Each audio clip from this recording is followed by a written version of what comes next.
I can never work a day in my life, Linda laughed, tossing her designer handbag on the couch. Why should I? My husband is a billionaire. His money is enough for all of us to enjoy forever. Exactly, Mum, her 23-year-old daughter Vanessa chimed in. Dad's money is like a river that never dries. I'll never stress myself over work or hustle like common people. Mark, the man they were talking about, stood silently at the door. He had just returned from work, tired and dusty, from a surprise site inspection at one of his factories. He held his briefcase tight and looked at his wife and daughter. The words they spoke pierced his heart like a knife. He had worked hard all his life, building his empire from nothing. He started as a cleaner in a construction company.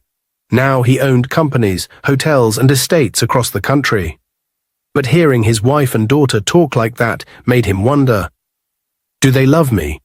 Or is it just my money they love? That night Mark couldn't sleep. He turned and tossed in bed beside Linda, who was snoring lightly with her silk bonnet still neatly placed. Thoughts flooded his mind. What if I really lose everything? Will they still love me? Will they stand by me? Or will they abandon me like yesterday's bread? The next morning he came up with a plan, a dangerous one, but necessary. He sat them both down after breakfast.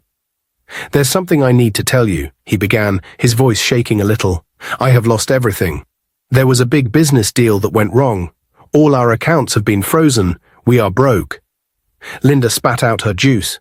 What do you mean broke? How can you be broke? You're a billionaire. I was, Mark said. Now we have nothing.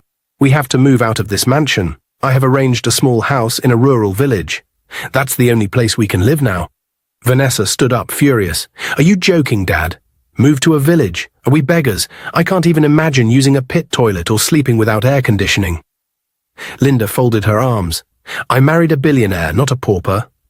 Don't expect me to suffer with you. This must be a nightmare. But it wasn't a nightmare. 2 days later, they were in a rickety van, bouncing through dusty roads, with chickens and goats on the roadside staring at them like they didn't belong. Because they didn't. The house Mark had prepared was an old mud brick building with no electricity, no running water, and definitely no Wi-Fi. The mattress was flat, the toilet was outside, and they had to cook with firewood. This is inhuman, Vanessa cried the first night. I can't stay here. People here wear slippers everywhere and don't even have TikTok. Linda refused to cook. She sat on a wooden stool and looked into space. Mark, if this is the life you have for me now, then you have failed. Mark didn't say a word. He only smiled inside. The test has just begun. The next morning, Mark stood outside the small house with a hoe in his hand. He looked at his wife and daughter, still wrapped in fine bedsheets they had brought from the city. Let's go to the farm, he said gently. We need to grow something to eat. We can't survive here without farming. Linda hissed loudly and turned her face away. Me? Go to a dirty farm? Never. Do I look like a villager to you? I cannot dirty my beautiful skin for farming. Don't ever suggest that again. Vanessa rolled her eyes and picked up her phone. Daddy, please stop all this village talk. There's no network here, no Instagram, no friends, no AC. Farm? That's the last thing I will ever do in my life. Mark said nothing. He simply walked away with his hoe and a bottle of water. The sun was already high when he reached the farm. He began clearing the weeds, sweating and panting. With every swing of the hoe, he remembered the days when he sat in his air-conditioned office, sipping fresh juice. But now, here he was, in the hot sun, pretending to be a poor man just to test his family. When he returned in the evening, tired and hungry, he found the house empty and cold. No food, no fire, no smile. His stomach rumbled as he sat down on the old wooden bench. He looked at Linda and asked gently, Is there any food? Linda didn't even look at him. She crossed her legs and said, So you expect me to cook with firewood? Me? Do I look like a village woman? You must be joking. Mark stood up slowly and walked to a corner. He sat on the floor, covered his face with his hands, and began to cry, loud, heavy sobs that shook the walls. What kind of life is this? He cried. What did I do to deserve this? I gave them everything. I worked hard every day. And now that I need love and support, they treat me like trash. Suddenly, he heard footsteps. It was Vanessa. She stood by him quietly, holding a small bowl of water. "Daddy," she said softly, "don't cry, please." Mark looked up, surprised. "Vanessa?" "I'm sorry, Daddy. I have been selfish and blind. I didn't realize how much you have done for me. Since I was born, you've always provided everything. Food, clothes, school, even luxury. I never lacked anything. I've never even seen you cry before." Tears filled Mark's eyes again, but this time they were tears of surprise. Vanessa knelt beside him. "I will cook for you, Daddy. I will make something with the little we have, and tomorrow I will go with you to the farm." Mark looked at her like he was seeing his daughter for the first time. "Are you sure?" She nodded. "Yes, Daddy. I've realized my mistakes. I love you. I won't leave you to suffer alone." He hugged her tightly, tears streaming down both their cheeks. For the first time since they arrived in the village, Mark smiled from his heart. The next morning, the village air was fresh, and the sun was not too hot yet. Mark and Vanessa carried their hoes and walked together to the farm, talking and laughing along the way. Vanessa wiped sweat from her forehead. "Daddy, farming is not easy, oh. My back is already paining me." Mark chuckled. "Now you see why villagers have strong muscles. But I'm proud of you. You came with me, and that means the world to me." Meanwhile, back at the house, Linda was sitting outside under a mango tree, fanning herself with a piece of cardboard. Her face was full of frustration. No electricity, no TV, no cold drink.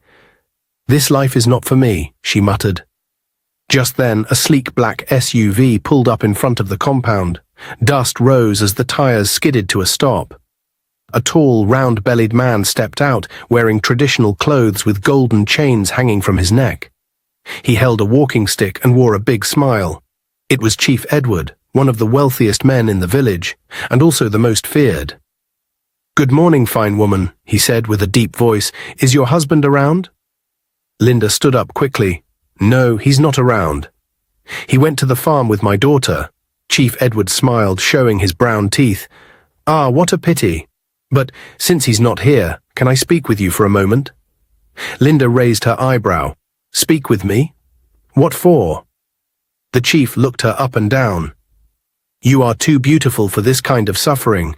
What is a fine woman like you doing with a poor man like Mark? Come with me. I will take care of you. Be mine. Don't waste your beauty in this village life." Linda gasped. "Excuse me?" The chief moved closer. "I'm serious. See your smooth skin. Very soon your cream will finish. And I know you have no money to buy another one. Let me spoil you, Linda. I have money, cars, houses, anything you want."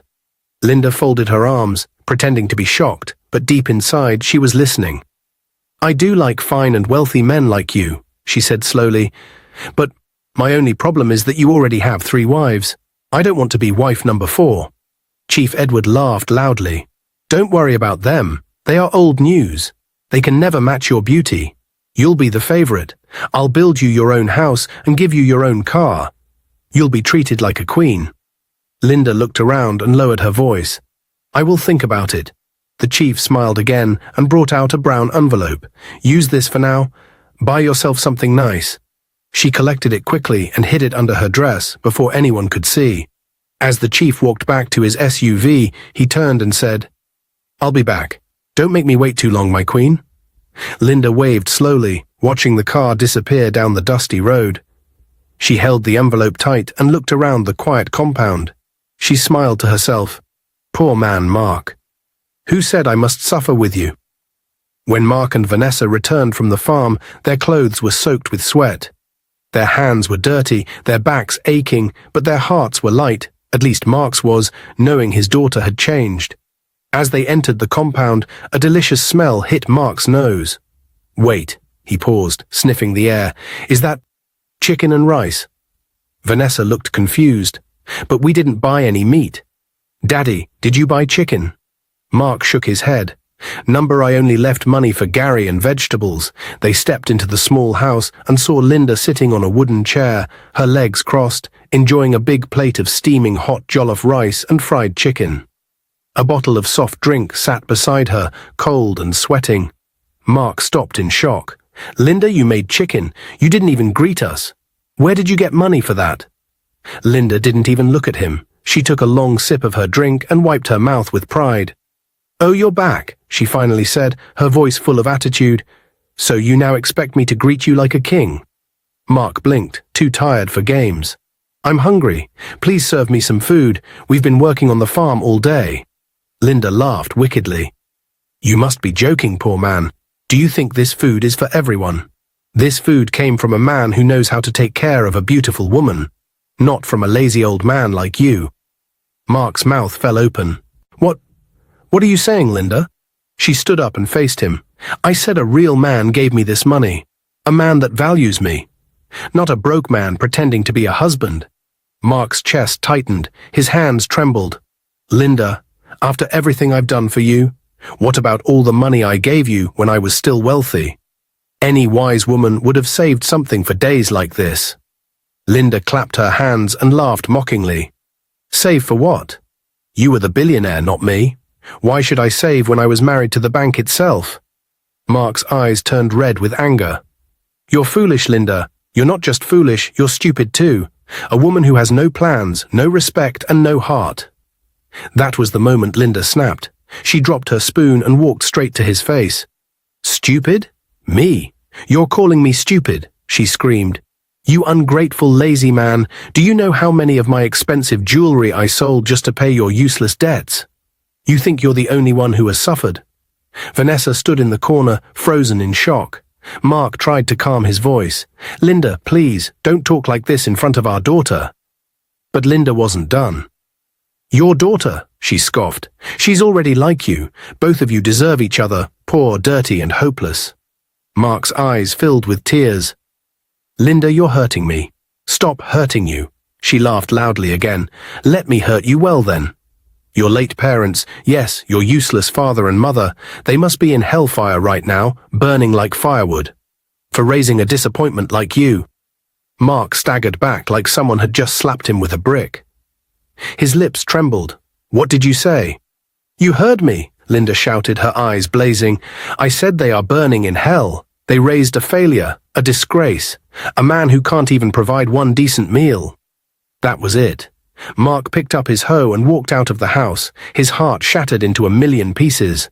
Behind him, Linda hissed loudly, "Lazy man, get out of my sight. You want food? Go and beg your new farm wife to cook for you." 2 weeks later, while Mark and Vanessa were at the farm trying to clear more land for planting, Linda was at the village square dressed in her finest clothes. Her skin was glowing from the new cream she had bought, and her hair was freshly braided. She stood beside a brand-new black car with tinted windows, laughing softly as Chief Edward opened the door for her. The villagers watched in surprise. Some shook their heads. Others whispered, "That's Mark's wife, right?" "Yes, she is, but see the way she's smiling with the chief." Inside the car, Chief Edward handed Linda a small shiny key. "This is for you, my queen. I rented a beautiful house for you at the edge of the village. Quiet and peaceful. My other wives won't come near you. I don't want them disturbing your beauty." Linda gasped in delight. "Really? You did all this for me?" "Of course," the chief said proudly. "A woman like you deserves soft life, not farming and firewood. That man you married, Mark, he's beneath you. You are meant to be worshipped." Linda smiled, biting her lip. "But what will I tell him? I can't just walk out without saying something." The chief waved his hand. "Tell him you're tired. Tell him the marriage is over. Let him cry if he wants. He failed you, and now it's time for you to live your own life." Linda nodded slowly. "You're right. I've suffered enough. It's time for me to enjoy." That evening, Mark returned home, dragging his tired feet. Vanessa walked beside him, holding a small basket of vegetables they had harvested. As they reached the door, they noticed the house was unusually quiet.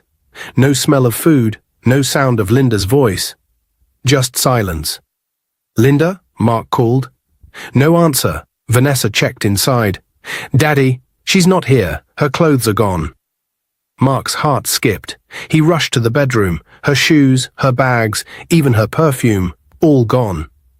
Just then, the sound of high heels echoed in the compound. Linda stepped in, dressed in a bright red gown with gold earrings and sunglasses on her head. She didn't smile. She didn't greet. Mark ran to her. Linda, where have you been? We were worried. What happened? Linda dropped a brown envelope on the table. Here, I'm done, Mark. I'm tired of this marriage. Mark's hands shook. What are you saying? I'm leaving, she said coldly. I can't continue living like this.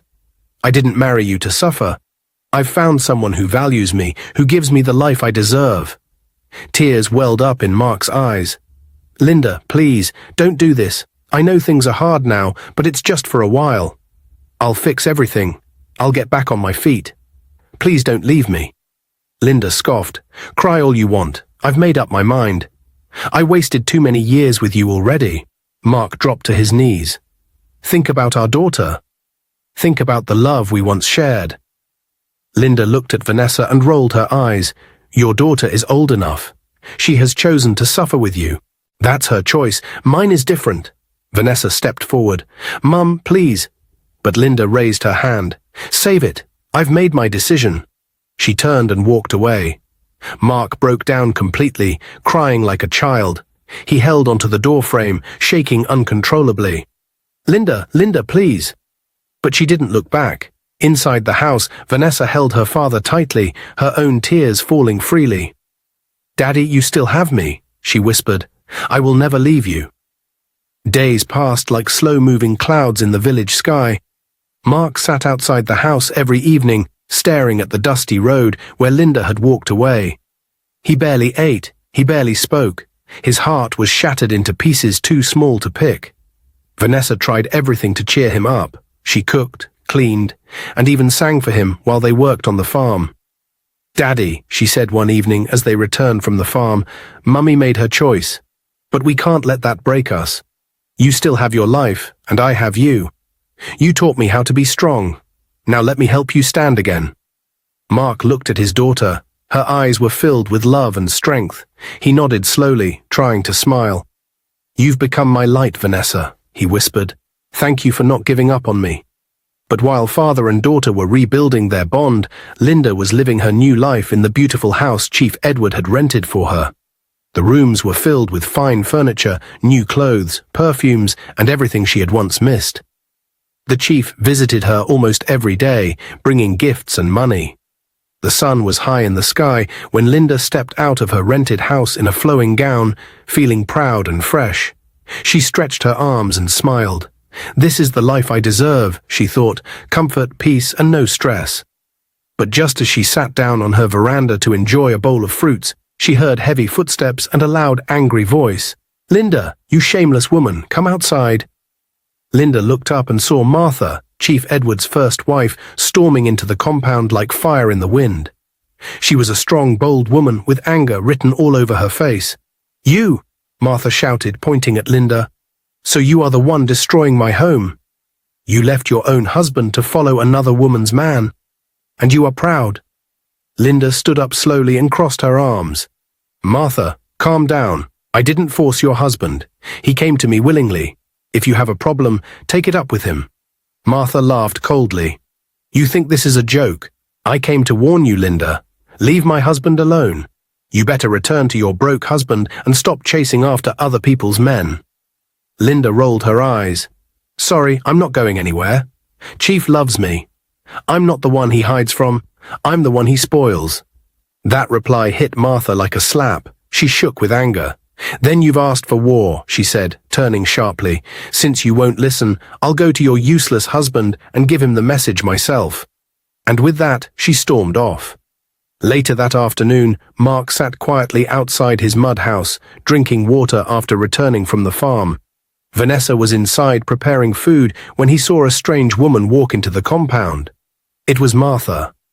Without greeting, she walked straight to Mark and pointed her finger in his face. So you're the man that couldn't handle his own wife, the man whose woman is now chasing after my husband.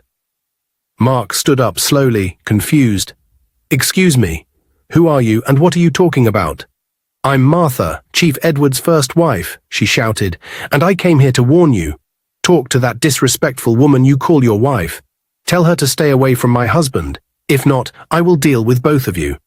Mark's mouth dropped open in shock. Linda, she's with your husband.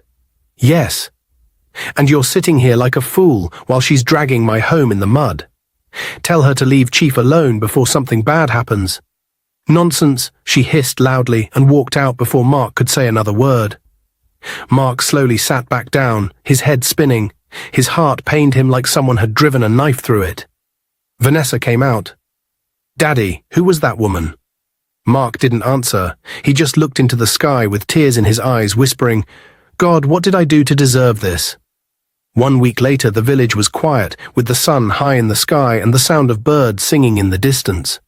Mark had gone out early to the farm alone, and Vanessa was in the backyard kitchen, preparing lunch with firewood. She had just finished washing vegetables and was slicing onions when she heard footsteps approaching from behind. She turned slowly, and to her surprise, it was Linda, her mother. Vanessa froze. "What are you doing here?" Linda smiled sweetly and stepped closer, like nothing had happened. "I came to see you, my daughter. Can't I check on my own blood?" Vanessa said nothing. Linda looked around the small kitchen and hissed, "Ah, Vanessa, look at you, still sweating and suffering with this firewood. Don't you want a better life? You're too young and beautiful to waste away in poverty." Vanessa rolled her eyes but didn't respond. Linda continued, stepping even closer. "There's a wealthy young man in this village, Chief Edward's nephew. He just returned from the city, handsome, rich and single. I can introduce you. He's looking for a wife. Once he marries you, your life of suffering will end forever."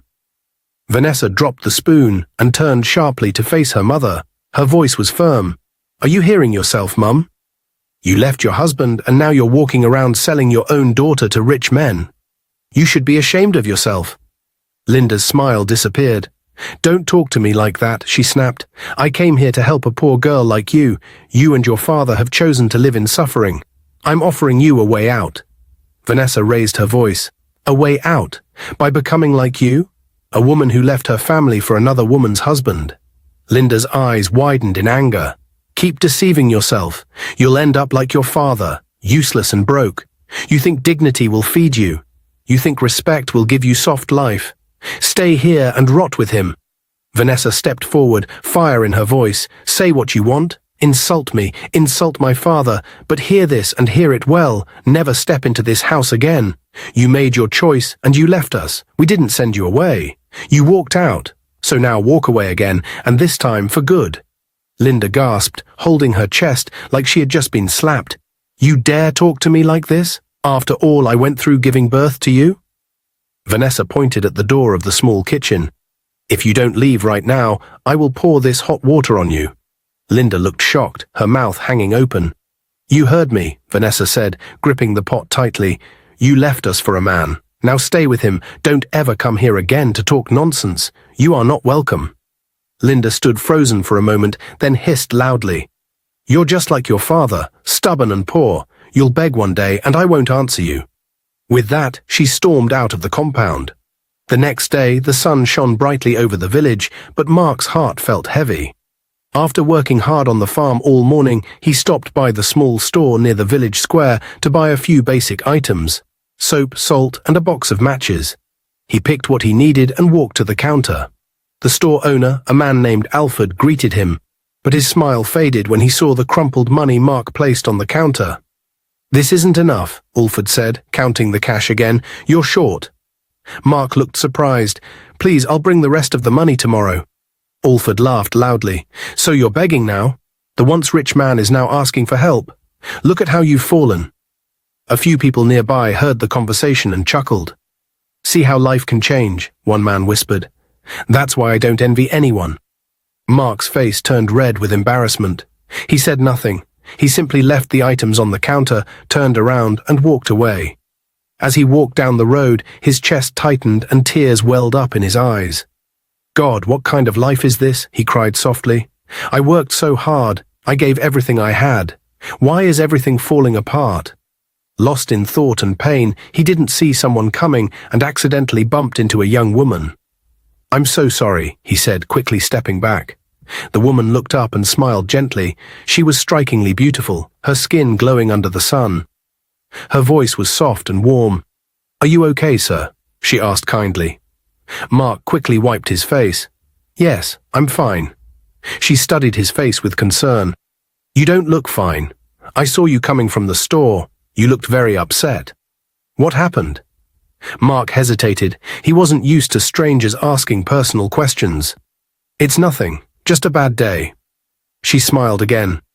Sometimes it helps to talk about it. I may be a stranger, but I'm a good listener. Something in her voice felt safe, so Mark opened up.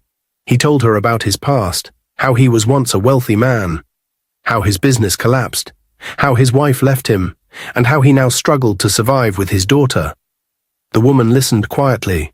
When he finished, she placed a gentle hand on his arm.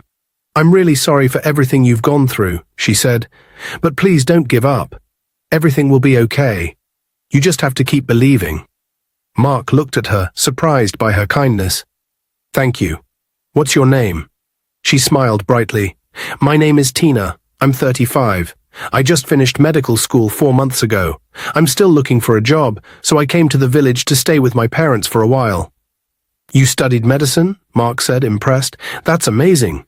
And you're incredibly kind, too. Tina blushed. Thank you.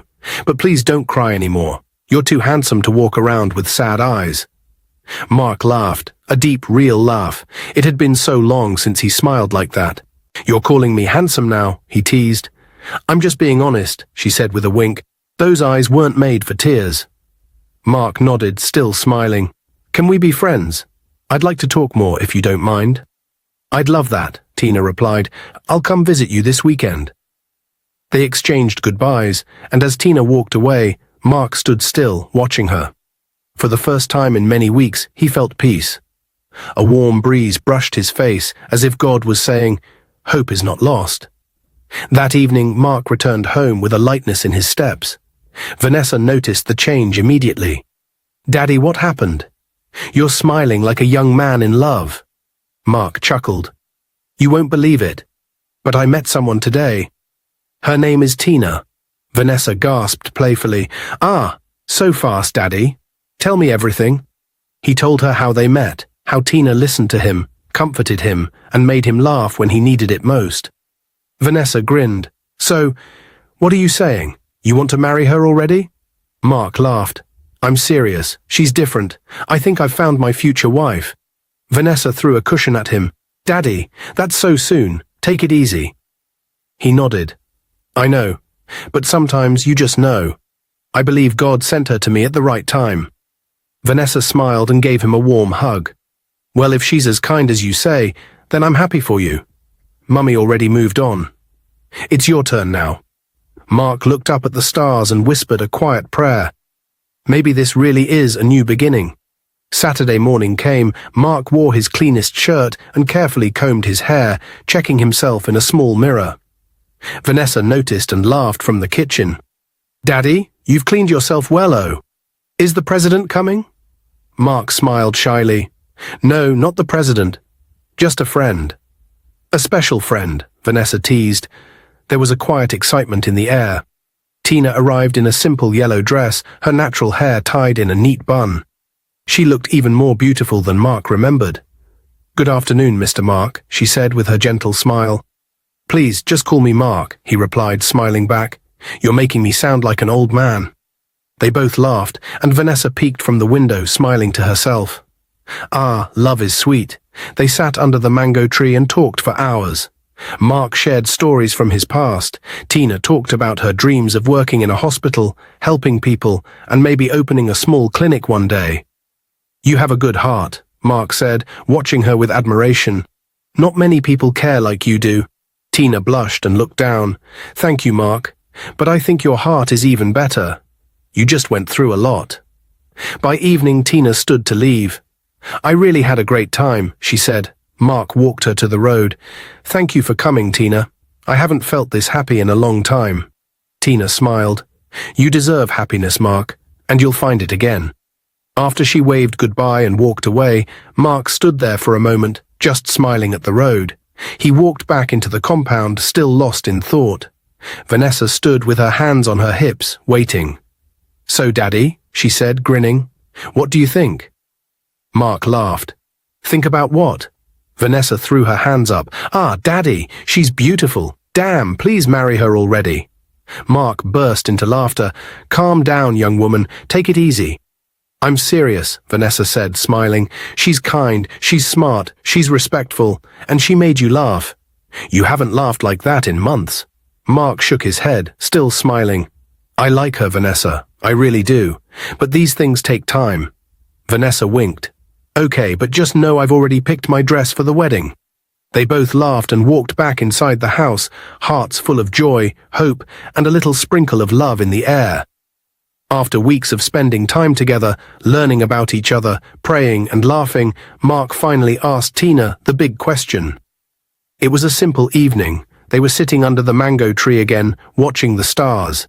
Tina had just finished telling him a funny story from medical school when Mark gently took her hand and said, Tina, I've lost so much in life.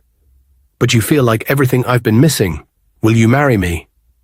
Tina's eyes widened. Then, without hesitation, she smiled and whispered, Yes, Mark. Yes. 1 month later, they stood as husband and wife in the small village church. Tina wore a simple white gown that floated in the breeze, and Mark wore a clean suit donated by one of his old friends. Vanessa stood proudly beside them, beaming with joy. The wedding wasn't fancy, but it was beautiful. It wasn't loud, but it was filled with love. Even the village women whispered among themselves, This new wife is different. She's respectful and kind. But not everyone was smiling. Far away, Linda was boiling with anger. She had heard the news from her usual gossip circle. She sat with her arms crossed and laughed bitterly. Married? To who?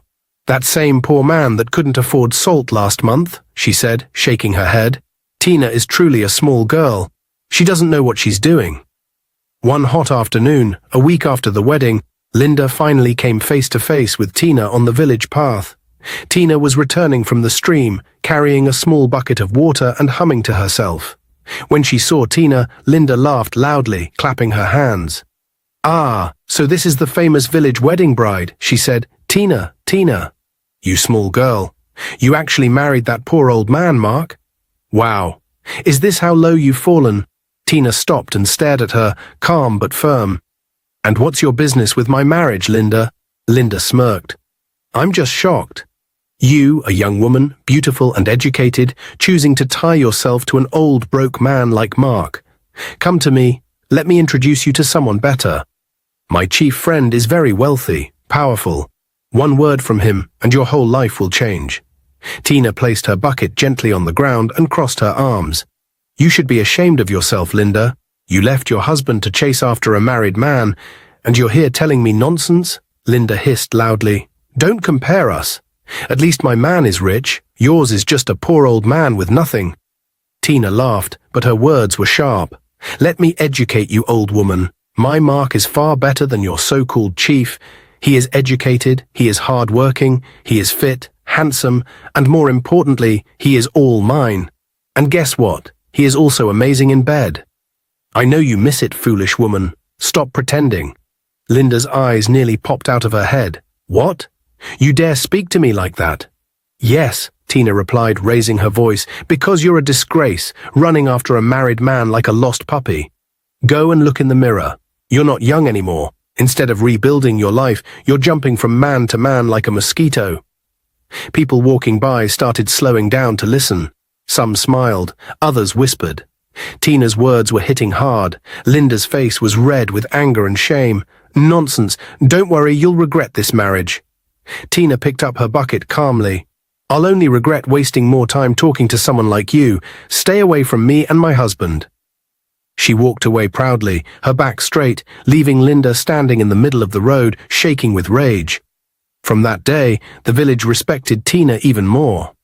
She wasn't just a beautiful bride, she was bold, smart, and fearless. 2 days after the heated encounter with Linda, Mark called Tina and Vanessa together in the small living room of their village home. The room was quiet, with a soft breeze blowing through the open window. My darlings, Mark began, smiling warmly, I have something important to tell you.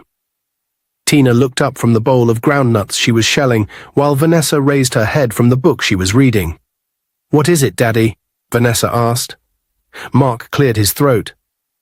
One of my old friends from the city reached out to me. He owns a company, and he's offered me a new job. Tina's eyes lit up. Really? That's wonderful. Mark continued. The job comes with a good salary, a house, and even a small car. We'll be leaving the village tomorrow. Vanessa jumped up and hugged her father tightly. I'm so happy for you, Daddy. This is your time to shine again. Tina was smiling ear to ear. God is faithful. I told you better days were coming. The next day, they packed their few belongings, said goodbye to the villagers who had become like family, and boarded a bus to the city. The journey was long, but their hearts were filled with hope and excitement. When they arrived, Tina and Vanessa stared in shock as the car drove into a large estate and stopped in front of a massive mansion. The building was painted white with gold trimmings, tall glass windows, and a wide compound with green grass and flowers blooming everywhere. Vanessa's mouth fell open. Daddy, is this the right place? Tina blinked. This looks like a palace. Mark smiled calmly. It's the right place. Come inside. They walked into the mansion, and their eyes widened even more. The living room was massive, with expensive furniture, a giant TV, soft rugs, and shining floors. A grand staircase curved up to the second floor, and a sparkling chandelier hung from the ceiling. Mark turned to them and said gently, There's something you both need to know. Tina and Vanessa exchanged confused glances. What is it? Tina asked. Mark took a deep breath. I never lost my wealth. I only pretended to be poor. What? They both shouted. Yes, Mark continued, I wanted to test my family. Before I was surrounded by fake love. Your mother and Vanessa. He glanced at his daughter. Both of you were living extravagant lives, spending money like water. I needed to know who truly loved me. Tina gasped and covered her mouth. Vanessa's eyes filled with tears. I'm sorry, Daddy, Vanessa said quietly. I was blind, but I changed. I saw your pain, and I chose to stand with you. I would have still stayed if we never had anything again. Mark smiled and hugged her. I know, my daughter. You proved yourself. And Tina? He turned to his wife. You married me when the world thought I was a poor man. You treated me with love and respect, never asking for what I didn't have. That is real love. Tina blinked away tears. You could have told me. I know, Mark said softly, but I needed to be sure. That evening they had a good meal together. Meanwhile, back in the village, one of the villagers, Mama Peace, rushed to Linda's house with her slippers flapping against the ground. She didn't knock. She barged straight into the compound, shouting loudly, Linda! Linda! Have you heard the news? Big news! Linda, who was sitting on her couch, looked up with irritation. What is it now, Mama Peace? Why are you shouting like someone who saw a ghost? Mama Peace laughed excitedly. It's not Ghost-O. It's about Mark, your ex-husband. Linda rolled her eyes. What about him? They said Mark is not poor, Mama Peace shouted. He owns a big mansion in the city. A real mansion, with cars, servants, everything. He just acted poor to test you and Vanessa because of how both of you were living like money grew on trees. He fooled everybody in this village, Linda hissed. Is that why you're screaming like a mad woman? That's not my business. Let him stay and be living fake life. I know Mark is poor. He's just packaging. Me, I'm not moved. Mama Peace chuckled. Believe what you like.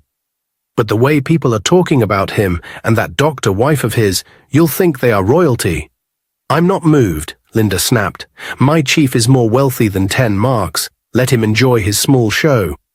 When people are tired of talking, they'll face their own problems. Mama Peace shook her head and walked away, whispering to herself, Pride is a dangerous thing.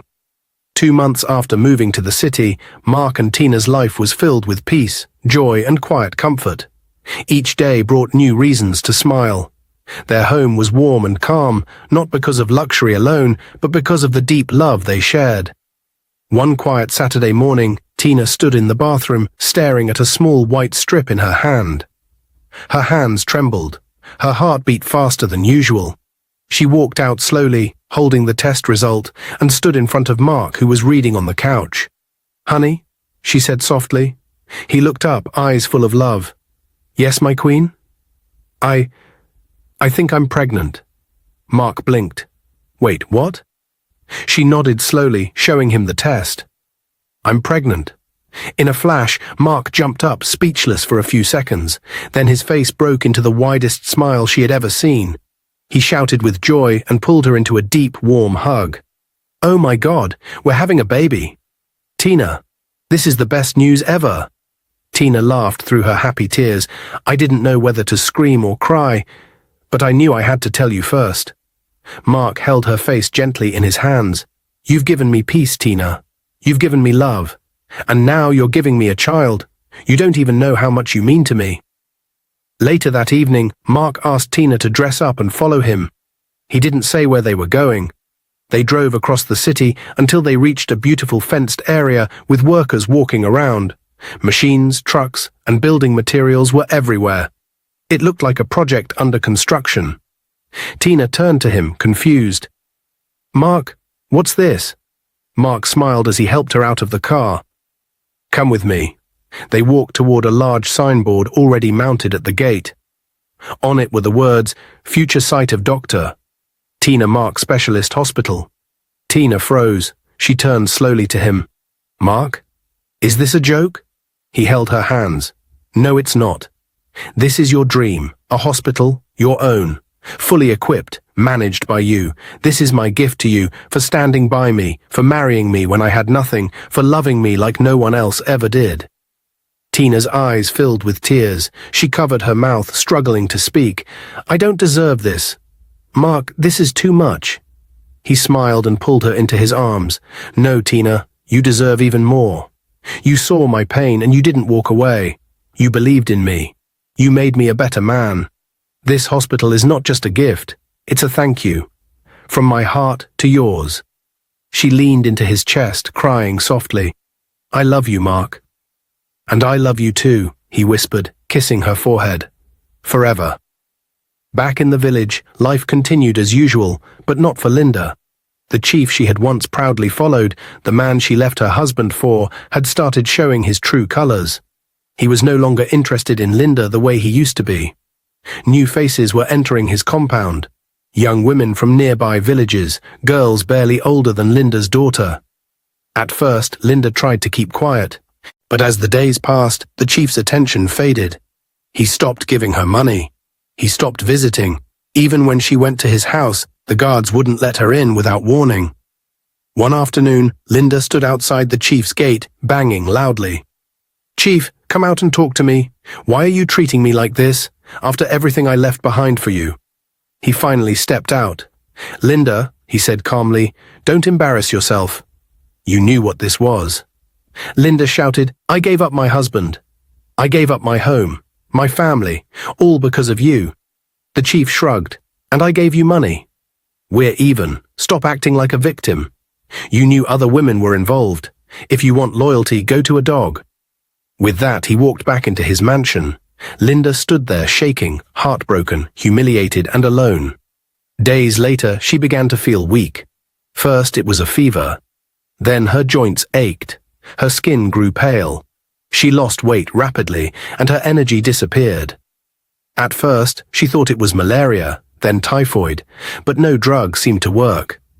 Finally, she went to the local clinic.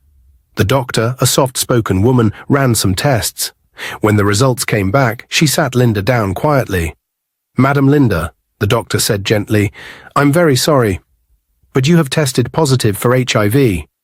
The words hit her like thunder. Her ears rang. The room spun. She stared at the doctor, unable to speak. "Please try to stay calm," the doctor said.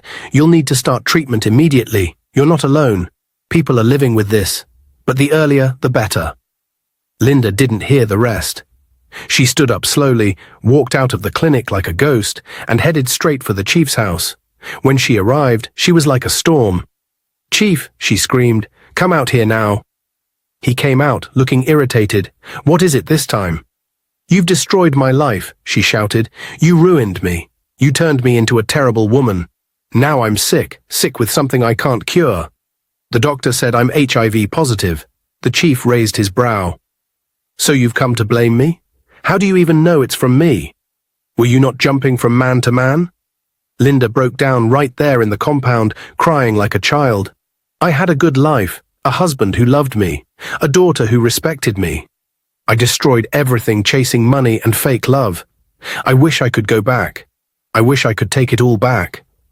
But it was too late. She returned to her house, lying on her bed, staring at the ceiling with tears running down her cheeks. I should have stayed. I should have listened. I had gold, and I threw it away for glitter. Months passed, and while Mark and Tina were celebrating their newborn baby in the city, holding their son, smiling, surrounded by joy, Linda was alone in the village, battling her illness, with no one to care for her. She often sat outside her house, whispering to herself, "Tina, I called you foolish. But you were wise. You saw what I didn't. You chose love. I chose pride. Look where it brought me." Moral of this story: never trade love and peace for pride and empty promises. Money can come and go, but true love, respect, and faithfulness are treasures no one can buy. Appreciate the people who love you for who you are, because one day you may look back, and regret will be the only thing left. Dear viewers, what lessons did you take away from this dramatic tale? We'd love to hear your thoughts in the comments below. If you enjoyed the story, give us a thumbs up, share it with friends, and hit that subscribe button. Don't forget to turn on notifications so you never miss out on our latest updates. Thanks for watching and stay blessed.